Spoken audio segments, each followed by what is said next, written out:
വിവാദ പരാമർശത്തിൽ ഉറച്ച് അലഹബാദ് ഹൈക്കോടതി ജഡ്ജി ശേഖർ കുമാർ യാദവ്.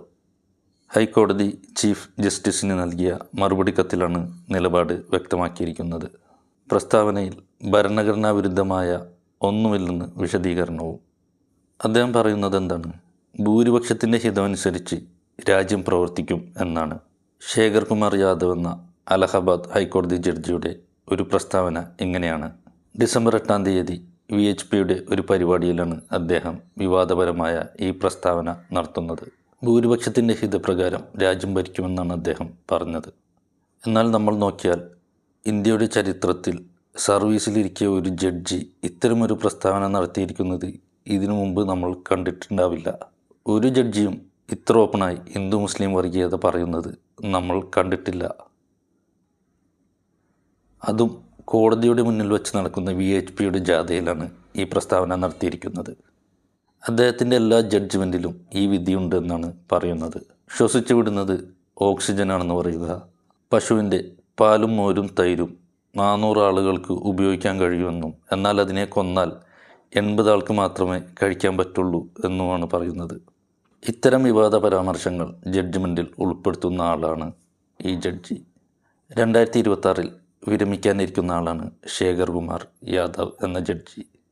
അതുകൊണ്ട് തന്നെ തനിക്ക് വേണ്ടപ്പെട്ടവരെയെല്ലാം തൃപ്തിപ്പെടുത്തിക്കൊണ്ട് അവരുടെ പ്രീതി കാംക്ഷിച്ചുകൊണ്ട് പ്രസ്താവനകൾ നടത്തുകയും വിരമിച്ചതിന് ശേഷം തനിക്കുള്ള സ്ഥാനമാനങ്ങൾക്ക് വേണ്ടിയുള്ള തയ്യാറെടുപ്പുകളാണ് അദ്ദേഹം നടത്തുന്നതെന്നുമാണ് പലരുടെയും ഒരു നിഗമനം.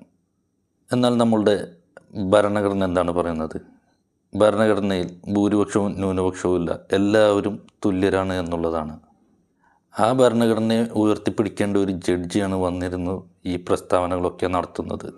ഭൂരിപക്ഷത്തിൻ്റെ താല്പര്യത്തിനനുസരിച്ച് രാജ്യം പ്രവർത്തിക്കുന്നു എന്ന് പറയുന്നതിലൂടെ തന്നെ ആ ജഡ്ജി ഭരണഘടനാ ലംഘനമാണ് നടത്തിയിരിക്കുന്നത്. ആ പ്രസംഗത്തിൽ അദ്ദേഹം പറയുന്നത് ഹമാര ഗീത തുമാര ഖുർആൻ എന്നാണ്.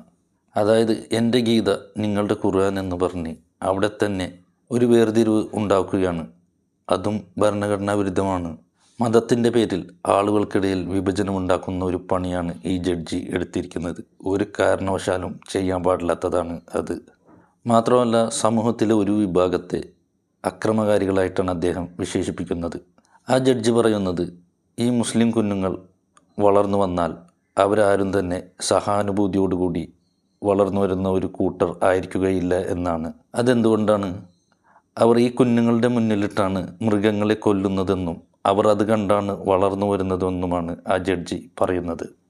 ഇതുപോലുള്ള അപകടകരമായ പ്രസ്താവനകളാണ് ശേഖർ കുമാർ യാദവ് എന്ന ഈ ജഡ്ജി പറഞ്ഞിരിക്കുന്നത്. എന്നാൽ ഈ പ്രസ്താവനകൾ നടത്തിയ ജഡ്ജിയെ സുപ്രീം കോടതി കൊളീജിയം ഡിസംബർ 17-ാം തീയതി അദ്ദേഹത്തെ വിളിച്ചു വരുത്തുകയും അദ്ദേഹത്തോട് കാര്യങ്ങൾ വിശദീകരിക്കാൻ പറയുകയും ചെയ്യുന്നുണ്ട്. അന്ന് ഈ ശേഖർ കുമാർ യാദവ് എന്ന ജഡ്ജി അവിടെ പറഞ്ഞത് മാധ്യമങ്ങൾ തൻ്റെ വാർത്തയെ വളച്ചൊടിച്ചിരിക്കുന്നു എന്നാണ്. എന്നാൽ സുപ്രീം കോടതിയുടെ കൊളീജിയം 5-അംഗ ബെഞ്ച് അദ്ദേഹത്തോട് പറഞ്ഞിരിക്കുന്നത് ഇങ്ങനെയാണ്: നിങ്ങളൊരു ഭരണഘടനാ പദവിയിലിരിക്കുന്ന ആളാണ്.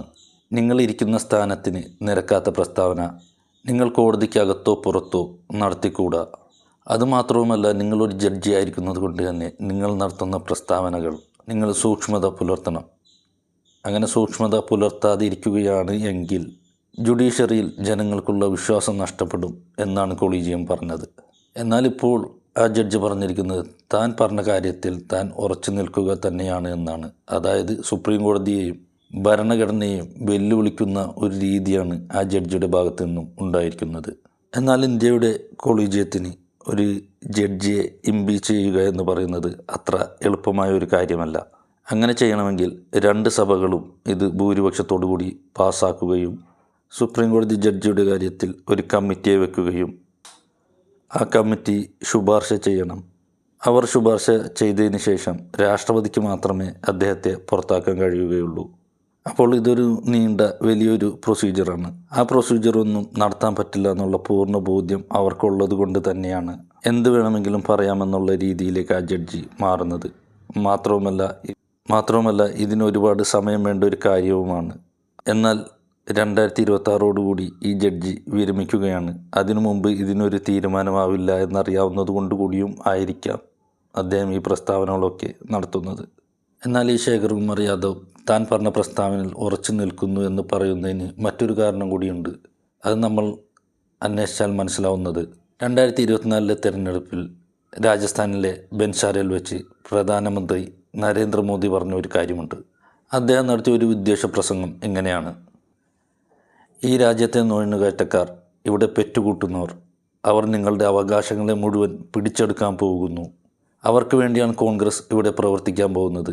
ആ കോൺഗ്രസിനെയാണ് നിങ്ങൾ തോൽപ്പിക്കേണ്ടത് എന്നാണ്. രാജ്യത്തെ എല്ലാ ജനങ്ങളെയും ഒറ്റക്കെട്ടായി കാണേണ്ട നമ്മളുടെ പ്രധാനമന്ത്രിയാണ് ഈ വിഭജന പ്രസ്താവന നടത്തുന്നത്.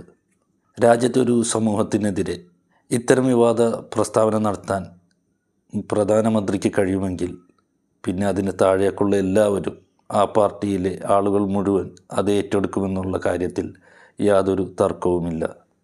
മാത്രവുമല്ല, ഈ പ്രസ്താവന നടത്തിയ ഉടൻ തന്നെ ഈ ജഡ്ജിക്ക് വേണ്ടി സപ്പോർട്ടുമായി വന്നത് UP മുഖ്യമന്ത്രി യോഗി ആദിത്യനാഥാണ്.